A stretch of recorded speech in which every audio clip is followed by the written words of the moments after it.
What's going on, you guys? It's your boy Posted and your boy Nick. Today we're talking about how to properly do donuts and a standing burnout. Before we get into everything, make sure you guys drop that like. Make sure you subscribe if you're not. Make sure you shop BeemerFam.com and get your merch.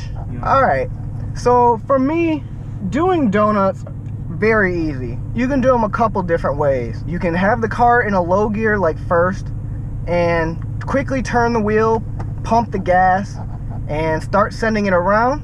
You want to even the gas out with your foot and keep it at a steady RPM so that the wheels keep spinning at a nice pace. You could also rev the car up to about 3 grand or some higher RPM, drop the clutch in, and get the tires rolling that way. My personal favorite way is to have it in a low gear and start spinning it, just because it's a little easier on the clutch than dumping the clutch straight in. As for doing a standing burnout, all you really need to do are these couple simple steps. First, you want to press in the clutch, bring the gas up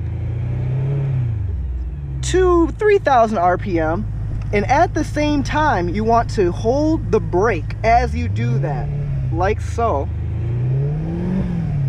And when you hold it at 3,000 RPM with the brake, you release the clutch. Wheels will start spinning.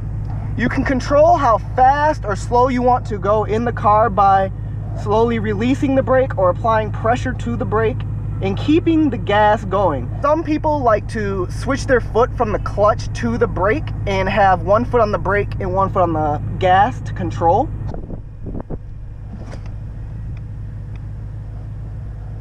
That's really all there is to it. It's pretty simple. It just takes a little time and a little figuring out per car, but it's pretty easy.